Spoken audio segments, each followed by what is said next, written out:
মন। মন এমন একটি বিষয় যার ব্যক্তি কিন্তু বিশাল। তার এই বিশাল ব্যক্তির জন্য তাকে কিন্তু সহজে পরিমাপ করা যায় না, আবার খুব সহজে কিন্তু তাকে নিয়ন্ত্রণ করা যায় না। আবার দেখুন, আমাদের শরীরের কোনো নির্দিষ্ট একটি অঙ্গ প্রত্যঙ্গ হিসাবে মনকে কিন্তু জীববিজ্ঞানীরা চিহ্নিতও করতে পারেননি।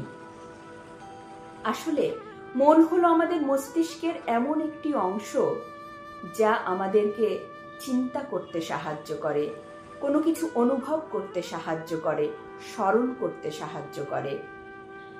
অর্থাৎ আমরা আমাদের শরীরের যে অংশ দিয়ে আমাদের চিন্তন প্রক্রিয়া চালাই তাকেই আমরা মন বলে থাকি।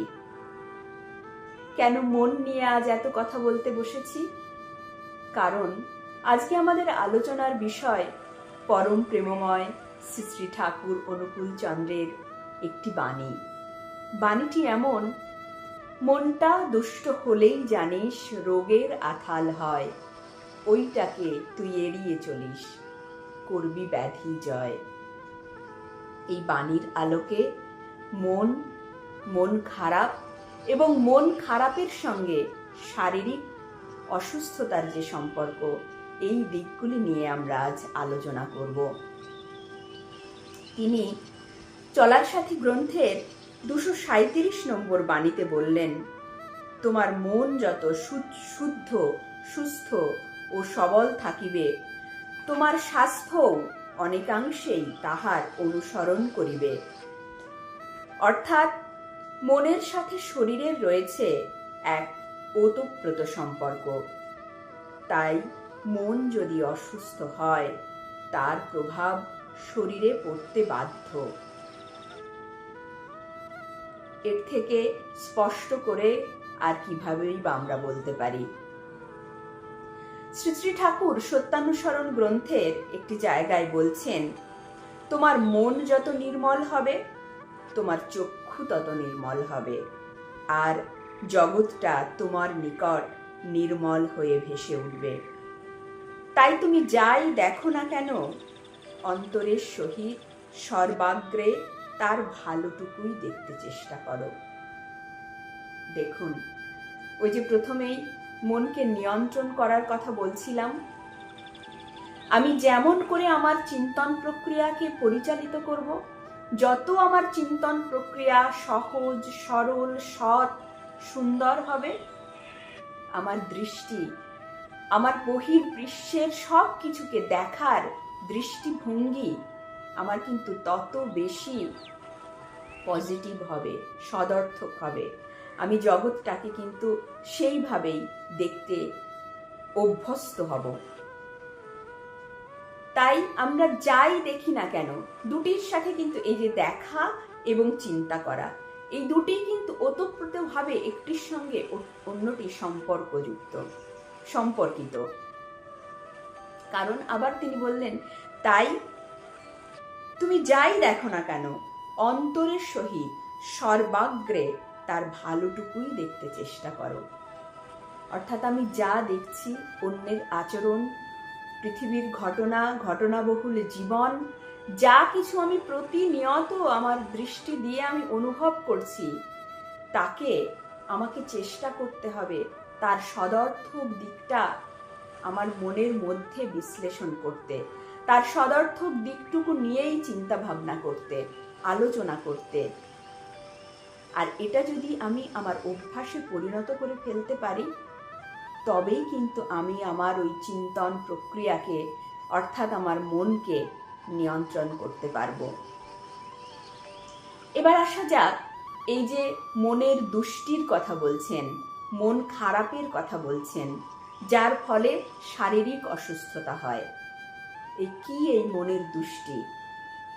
মনের দুষ্টি বা মন খারাপ বিভিন্ন কারণে হয়ে থাকে। আমাদের ব্যক্তিগত কারণে হয়ে থাকে, পারিপার্শ্বিক কারণে, পারিবারিক কারণে, অন্যের খারাপ কিছু হলে, পারিপার্শ্বিকের আত্মীয় স্বজনের কিছু খারাপ হলে আমাদের মন খারাপ হয়। আবার কিন্তু আরেকটি দিকও আছে, সেটা হচ্ছে পরশ্রী কাতরতা। আমি যেটা করতে পারছি না, কেউ একটা করে ফেললো, তার ফলে সেটার সদর্থক দিকটা না দেখে সেটার জন্য চেষ্টা না করে তার জন্য আমার যে মন খারাপ, সেটাই ঈর্ষাপরণতা বা পরশ্রী কাতরতা। এটা দেখে যে মনের দুষ্টি হয়, সেই মন খারাপ থেকেই আমাদের শরীর কিন্তু অসুস্থ হয়ে পড়ে। পরম প্রেমময় শ্রী শ্রী ঠাকুর খুব প্রাঞ্জল করে এই জায়গাটিকে ব্যাখ্যা করেছেন।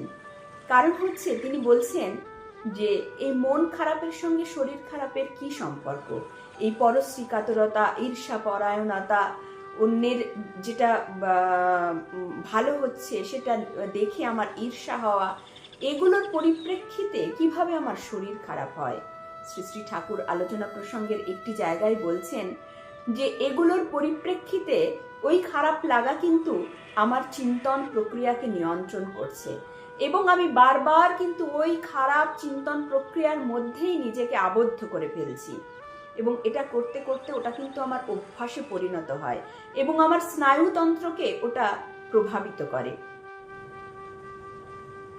কিভাবে তৈরি হয় এই মনের দুষ্টি বা কিভাবে মন দুষ্ট হয়, শ্রী শ্রী ঠাকুর কিন্তু খুব সহজ সরলভাবে তার ব্যাখ্যা করেছেন। তিনি বলছেন এই পরশ্রী কাতরতা, ঈর্ষা পরায়ণতা, অন্যের কিছু ভালো হচ্ছে সেটা দেখে আমার যে ঈর্ষা হচ্ছে, এটা যখন আমার ভেতরে চলতে থাকে তখন এটাই কিন্তু নিয়ে আমি ব্যাপৃত থাকি, এটাই আমি চিন্তা করতে থাকি, এটাই আমার চিন্তন প্রক্রিয়াকে ক্রমাগত প্রভাবিত করতে থাকে।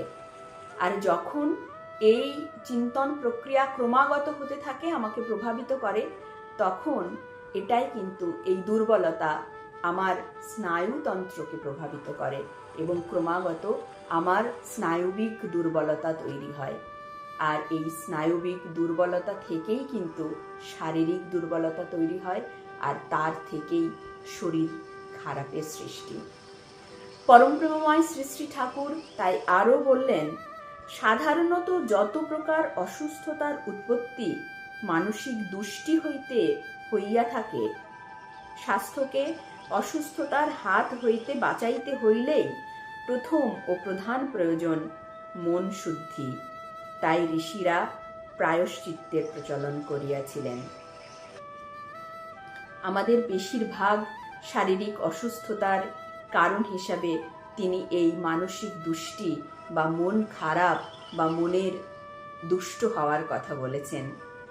তাই সদা সর্বদা আমাদের নিত্যদিনের যাপনের মধ্যে দিয়ে আমরা চেষ্টা করব আমাদের মনকে যাতে আমরা সদর্থক পথে পরিচালিত করতে পারি, সদর্থকভাবে নিয়ন্ত্রণ করতে পারি, সৎ চিন্তা করতে পারি, সৎ মনন করতে পারি।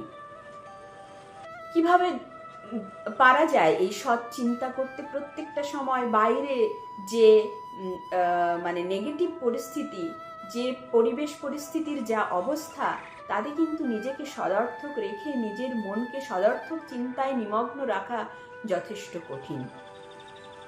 তারও কিন্তু উপায় বাতলে দিয়েছেন শ্রী শ্রী ঠাকুর। তিনি বলছেন যে আমাদের প্রত্যেক দিনের দৈনন্দিন জীবনে তাই একজন আদর্শ বা ইষ্ট থাকা ভীষণ প্রয়োজন। মানে ইষ্ট বা আদর্শ কি? ইষ্ট বা আদর্শ হচ্ছে আমাদের দৈনন্দিন জীবনের পথ প্রদর্শক। আমরা তো অনেক সময় বুঝতে পারি না কোনটা ভালো কোনটা মন্দ, কিভাবে চললে জীবনকে আরো সুন্দর করে তোলা যায়, বেঁচে থাকা যায়, বৃদ্ধি পাওয়া যায়। যে বা যিনি আমাদেরকে এই পথ বাতলে দেন, সেই জীবন্ত আদর্শ ধরতে হয়, ইষ্টকে ধরতে হয়, আর তার দেওয়া নির্দেশ মতো চলতে হয়। চললেই কিন্তু আমরা আমাদের এই মনকে সদর্থক পথে পরিচালিত করতে পারি, সৎ চিন্তায় মগ্ন থাকতে পারি, মনন করতে পারি।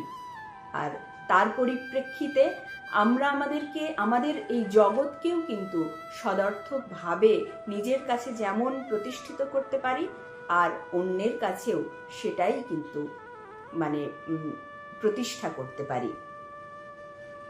তাই আসুন পরম প্রেমময় শ্রী শ্রী ঠাকুর অনুকূল চন্দ্রের এই ছোট্ট ছোট্ট বাণীগুলিকে আমরা চেষ্টা করি প্রত্যেকের মধ্যে ছড়িয়ে দিতে।